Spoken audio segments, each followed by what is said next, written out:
Hi everybody, welcome back to In Case You Missed It. I'm covering Comic Life Part 2, where I'm going to be adding visuals to a comic.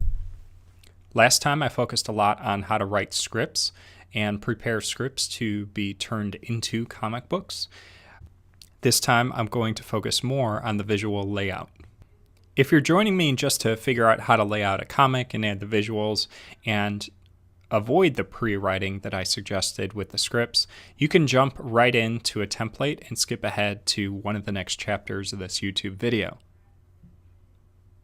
But for the sake of picking up where I left off, I'm going to open up an intro script. Once I'm done scripting, I can then go up to the menu and click on Start Comic. From a script, you then have to pick a theme. Now, what's nice about Comic Life is you have themes by categories over here on the left. A blank will let you start just from scratch, no backgrounds, no pre-made options. But if you take a look at the creative, there are some that resemble retro comic books. There's one that has a little bit more of a Wild West feel. And then there are also some that you might use for specific uses, like the how-to series, or even the life stories, which would be more biographical in nature. I really like this retro, and I'm going to use that for my template. At this point, I'm also going to go into full screen. Let's take a look at this layout real quickly. Over on the left, you have your page layout. This is where you start to see the pages that would make up a series or comic book. Over on the right-hand side, we have the page layouts. Now, these are layouts that are pre-made with this specific template in mind. So you see some of the call-out words, and you also see that you're kind of limited as far as format. Now, taking a look at the templates and switching over to the other tab where it says Panel Layouts, you'll see I have a few more options than what the template has built in. You'll also notice that there's not a lot of pre-made boxes or call-out bubbles.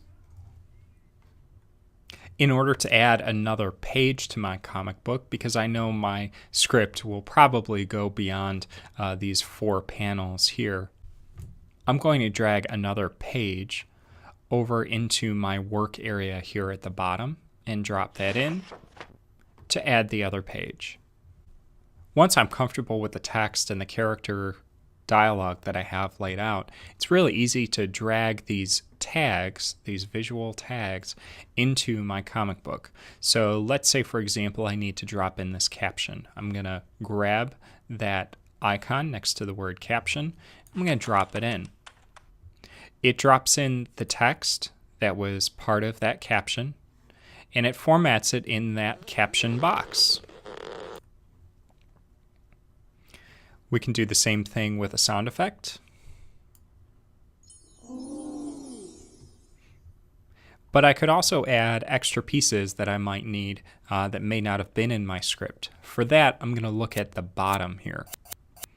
So let's, for example, say that I needed something, I forgot a thought balloon, or maybe I didn't know the tag when I was making that in my script. I can drag that thought balloon from the bottom into my layout area. I can then add the text myself. With Comic Life Part 2 here focusing on visuals, let's start to fill some of these empty frames. I'm going to give myself a little bit more real estate here to work with by dragging my script area up and shrinking that. I can also change my view under the view menu up here, so I can hide some of the tools that I have laid out. As far as visuals, most of your visuals are going to come in picture form, and so we're going to focus in this bottom right area on 2 different types of images that you can add to comic books. The first are going to be pictures, and you see that that's labeled in the default tab. In the Pictures tab, I can add pictures from my iPhoto library, and you'll see that I can scroll through pictures that I have stored there. I can add pictures that are from my desktop or my pictures folders. So that means that if I save pictures from the web to my desktop or to my pictures folders, I can add those images directly into ComicLife. Let's demonstrate how to add a picture though from iPhoto. I'm going to scroll down here and grab a picture of some of our students interacting with some reptiles in the classroom. I add the picture by dragging it from the right and dropping it in the left. Now it's hard to tell between the picture that I dragged and what's actually on the page, but ComicLife applies an effect to this to try to match the theme of the comic. It's very similar to the effects that Facebook or Instagram might add to pictures that you take on your smartphone.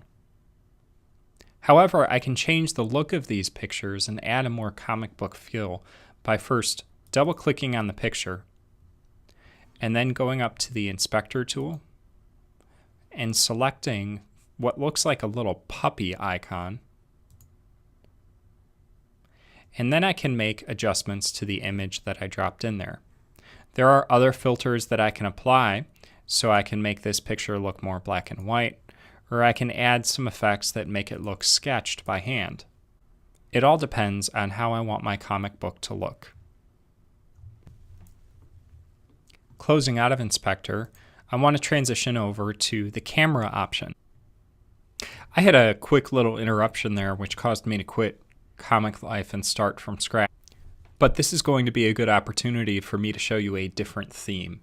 I'm going to choose Super Retro this time. And I left off on showing you how to use the camera feature in order to add visuals to your comic book. When I switch to the camera tab, it automatically activates my front-facing camera on my MacBook. Hi.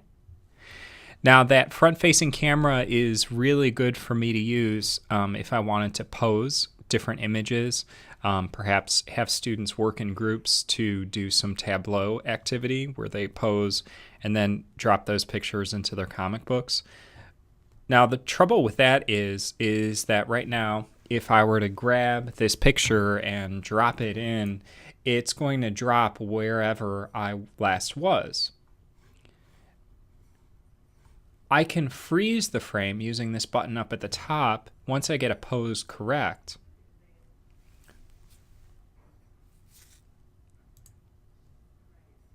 And now, once I click that freeze button, the image is completely frozen and I can drag the actual image that I wanted.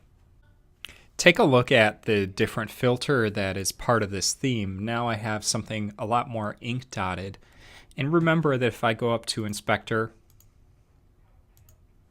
and then the Image Inspector, I can change the image filter that was applied to this image.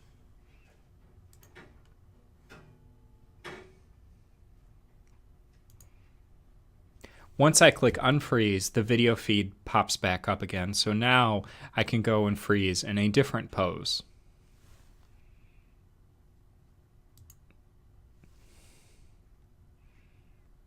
And I can drag that over to my other frame. The next thing worth going into is adjusting some of the bubbles and their attribution. When I drop a bubble into one of my frames, it may not be pointed at the person who I want it to actually be attributed to. For example, this bubble is just kind of pointing to the middle of my tie here. When I click on that bubble, what you'll notice is 8 dots appear and then a blue dot. The 8 dots are good for adjusting the size of the bubble, but the blue dot is ultimately the one that changes the direction of the attribution. So if I wanted this to be coming out of my head as a thought, I need to drag that blue bubble to the top of my head. This image on the right didn't really line up to where I wanted it, and I may want to change the way that it sits in the frame. If I want to move the image within the frame, or I want to modify the image itself, instead of one click, which actually selects the frame,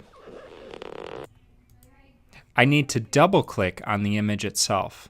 That way I can change the scaling, but I can also change where it is positioned within the frame itself. Now, let's say that I want to pose away from my MacBook. Say I need to get some background into my MacBook. It's going to be hard for me to freeze a frame at a distance. So if I wanted to back up further into the background, I can't now reach that freeze button in order to freeze the frame and drop it into my comic.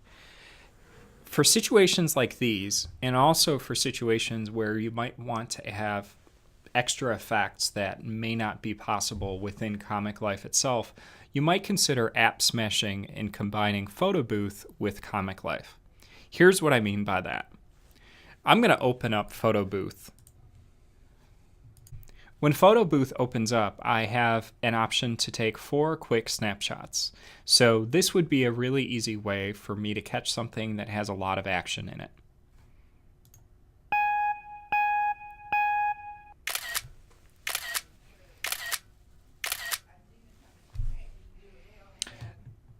You see those 4 images pop up in quads. If I wanted to take a still frame, what's nice about PhotoBooth is that I have 3 seconds to count down. I'm going to switch to this middle, which is the single still picture. And I want you to pay attention this time to the 3-second countdown after I click the button. That gives me just enough time to back away into the scene that I'm taking.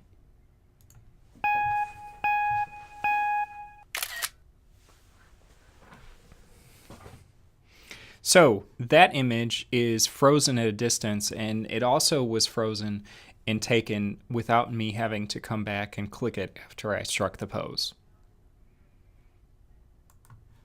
Let's combine PhotoBooth photos then with the ComicLife comic book. I need a couple more frames here, so I'm going to drag some more in. And on this second page, what I'm going to do is I'm going to put my PhotoBooth side by side with ComicLife. Here's how easy it is to add PhotoBooth images to ComicLife. I'm going to grab this thumbnail and then I'm going to drag it over to the left in PhotoBooth and drop it. It's just that easy. One of the other ways to add other effects with PhotoBooth is actually to use some of the built-in effects. The built-in effects make it possible for me to add a background or to add special effects. As I switch over to the far right, you'll notice that I can add custom backgrounds. Now that I'm in this 5th tab, you'll see I have some custom user backdrops. I've previously downloaded a Chicago skyline, which I can drag from my downloads folder into that user backdrop. Now, when I click on that user backdrop, I now have time to step out of the frame. Oops, I need to reset that. Go back to normal, switch effects, and when I click on user backdrop, I'm going to need to quickly get out of the frame because it's going to detect the background and replace it with that Chicago skyline.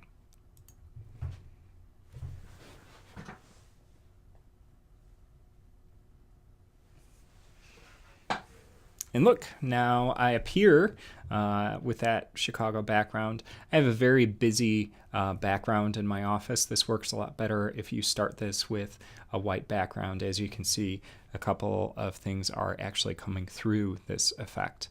If you have a white background or a plain green screen, it'll also be a lot more effective. But I can take this picture and add that to a custom background.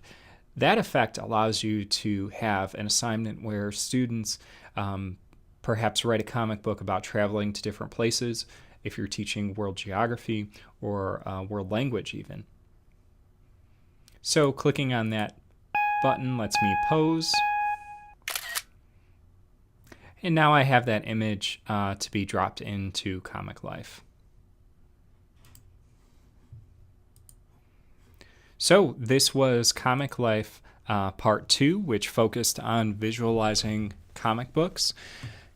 You might consider spending a little bit more time in the inspector, which really customizes each of the objects that are on the ComicLife screen. So if you need to change something that you can't do just by clicking, I'd suggest taking a look at Inspector.